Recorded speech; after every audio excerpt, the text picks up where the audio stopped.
Hello guys, আপনারা দেখছেন technical ভাইজান ইউটিউব চ্যানেল। তো আজকে আমি আপনাদেরকে আনবক্সিং করে দেখাবো ক্যানন G2010 মডেলটি। আমার কাছে অলরেডি 1 বছর থেকে ক্যানন G2010 মডেলটি কিন্তু আছে। আপনারা দেখতে পাচ্ছেন আমার অনলাইন যে দোকান রয়েছে সেই দোকানে কিন্তু আমার একটি জেরক্সের মেশিন 2010 মডেলের আছে।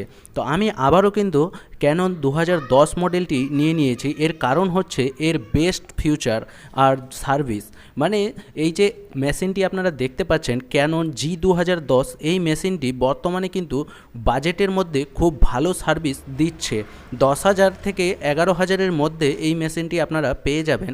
আর এই মেশিনটিতে আপনি মানে অনেক কাজ করতে পারবেন। কালার জেরক্স থেকে নিয়ে black and white xerox, photo print, অনেক কিছুই কিন্তু এই মেশিন দ্বারা করা যাচ্ছে। আর মেশিনের দামও খুব কম আর কালি খরচাটাও খুব কম। তাই আমি আবারও একটা মেশিন নিয়ে নিলাম। তো আমি আপনাদেরকে এটি আনবক্সিং করে ও ইনস্টল করে দেখাচ্ছি এই মেশিনটি কিভাবে আনবক্সিং হয়। তো আমি প্যাকেজ খুলে নিয়েছি, তার মধ্যেই দেখতে পাচ্ছেন আপনারা দুটি হেড চলে এসছে আর 4টি কালি। মেশিন নেওয়ার প্রথমেই কিন্তু ফ্রিতে 4টি কালি দেওয়া হয় ও হেডটিও দেওয়া হয়। তারপরে আপনাদেরকে মেশিনটি বের করে দেখাচ্ছি। তার আগে দেখতে পাচ্ছেন মেশিনের সঙ্গে দিয়েছে ইউজার ম্যানুয়াল। এই ইউজার ম্যানুয়ালের সঙ্গে একটা সিডি দিয়েছে। এই সিডি দিয়ে আপনি চাইলে আপনার ল্যাপটপ বা ডেস্কটপে ইনস্টল করতে পারবেন। না করতে আপনার যদি ডেস্কটপ বা ল্যাপটপে সিডি কানেকশন না থাকে তাহলে অনলাইন দ্বারাও কিন্তু ইনস্টল করতে পারবেন। যদি ইনস্টল না করতে পারেন তাহলে কমেন্ট বক্সে জানান, আমি আপনাদেরকে ভিডিও করে দেখিয়ে দিব যে কিভাবে আপনি অনলাইন দ্বারা এই মেশিনটি ইনস্টল করতে পারবেন নিজের ল্যাপটপ বা কম্পিউটারে। তো মেশিনটি আমি বর্তমানে ওপেন করে নিয়েছি। এরপরে এই মেশিনের কি করতে হবে নতুন নেওয়ার পর সব কিছুই বিস্তারিত আপনাদেরকে বলে দিচ্ছি। মেশিন ওপেন করার পরেই আপনারা দেখতে পাচ্ছেন এইখানে আমাদেরকে হেডগুলো ঢুকাতে হবে। তো হেড যে রয়েছে ওইখানে দেখবেন একটা সি আর একটা বি, দুটো হেড দেওয়া হয়েছে। এবং মেশিনের মধ্যেও আপনারা দেখতে পাবেন যে সি লেখা রয়েছে। তো সি এর জায়গায় সি দিবেন আর বি এর জায়গায় বি দিবেন। তো আমি এখানে আপনাদেরকে হেড ও কালি দেখাচ্ছি। এই যে কালিগুলো দেখতে পাচ্ছেন এই কালিগুলোতেও কিন্তু YMC এরকম লেখা রয়েছে। তো প্রত্যেকটা কালির সঙ্গে কোড নাম্বার লেখা আছে। সেই কোড নাম্বার অনুযায়ী কালিগুলো আপনাদেরকে মেশিনে ঢালতে হবে। তার আগে আপনারা হেডগুলো অবশ্যই মেশিনে ফিট করে নেবেন। এই যে হেডগুলো দেখতে পাচ্ছেন, হেডগুলোই করার পরে সিলটা অবশ্যই রিমুভ করবেন। করার পরে আপনারা দেখতে পাচ্ছেন এখানে COB লেখা রয়েছে। আর যার সঙ্গে যার মিল আছে সেই অনুযায়ী কিন্তু আপনাকে এখানে সেট করে দিতে হবে। তার আগে উপরে দেখতে পাচ্ছেন একটি সিল দেওয়া রয়েছে, সেই সিলটা রিমুভ করবেন। এরপরে আমি বি যে হেডটা রয়েছে সেই বি হেডটা বি এর জায়গায় লাগিয়ে দিয়েছি। এরপরে সি যে হেডটা রয়েছে সেই সিটা সি এর জায়গায় লাগিয়ে দেব। লাগিয়ে দেওয়ার পরে ঢাকনাটা চেপে দেব। আর উপরে দুইটি স্প্রিং দেখতে পাবেন, সেই স্প্রিংগুলোও কিন্তু আপনাকে চেপে দিতে হবে, তবেই কিন্তু আপনার মেশিন রেডি হবে, অন্যথা রেডি হবে না। এরপরে আপনাকে কালিগুলো ঢালতে হবে সেই কোড অনুযায়ী। তো আমি এখানে দেখতে পাচ্ছেন ওয়াই যে কালিটা রয়েছে সেই ওয়াই কালিটা ওয়াইয়ের যে ঢাকনটা রয়েছে সেই ওয়াইয়ের বক্সে ঢেলে দিচ্ছি পুরো কালিটা। এরপরে আপনি দেখতে পাবেন এম যে কালিটা রয়েছে সেই এম কালিটা এম এর জায়গায় আপনাকে ঢালতে হবে। তারপরে সি। তো এরকম 4টা কালি 4টা বক্সে আপনি ঢেলে দিবেন।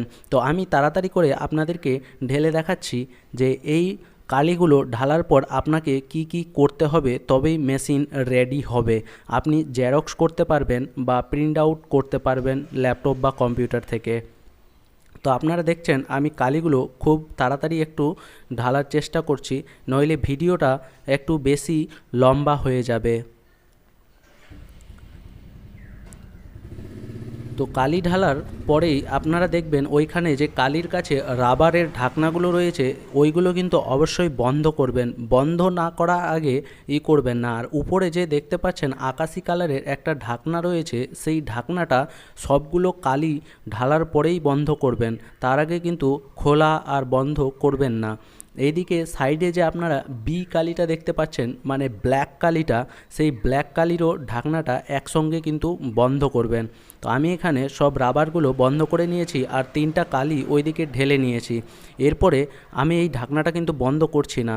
তারপরে বি এর জায়গায় যে ব্ল্যাক কালিটা আছে বিকে, দেখবেন বোতলের মধ্যে বিকে লেখা থাকবে, সেই বিকে কালিটা আপনাকে বিকের বক্সে ঢেলে দিতে হবে। তো আমি এখানে তাড়াতাড়ি করে আপনাদেরকে দেখাচ্ছি।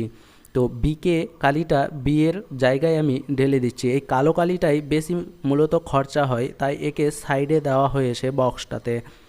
তো আমি তাড়াতাড়ি করে ঢালার চেষ্টা করছি। আর যদি কোনো সমস্যা হয়ে থাকে আপনারা অবশ্যই কমেন্টে জানাবেন, আমি আপনাদের সাহায্য করতে অবশ্যই সামনের দিকে এগিয়ে আসব। তো আমি বর্তমানে 3টা বা 4টা কালি সব কিছুই ঢেলে নিয়েছি। এরপরে দেখেন যে দুটোই ঢাকনা কিন্তু একসঙ্গে বন্ধ করতে হবে। এরপরে আপনাদেরকে যে কাজটি করতে হবে, পাওয়ার কেবিল দিয়ে মেশিনে কারেন্ট দিতে হবে। তো আমি এখানে পাওয়ার কেবিলটা লাগিয়ে নিচ্ছি। পাওয়ার কেবিল লাগানোর পরে যেই কাজটি আপনাদেরকে করতে হবে, তারপরেই আপনি কিন্তু জেরক্স করতে পারবেন, নইলে জেরক্স করতে পারবেন না। আর যদি নিজে না করতে পারেন তাহলে পরে কোম্পানি থেকে টেকনিশিয়ান আসে, তারা কিন্তু এসে আপনার বাড়িতে এই মেশিন ফিট করে দিয়ে যাবে। তো মেশিনে কারেন্ট দেওয়ার পরে এইখানে যে ছোট্ট একটি স্ক্রিন দেখতে পাচ্ছেন মেশিনের মধ্যে, ওই স্ক্রিনে আপনারা প্রথমে দেখবেন 0 লেখা আসবে। তো 0-র পরে দেখবেন কিছুক্ষণ মেশিনে কালি লোড হবে, মোটামুটি 2-3 মিনিট, তারপরে 1 লেখা আসবে, তবেই কিন্তু আপনি জেরক্স করতে পারবেন।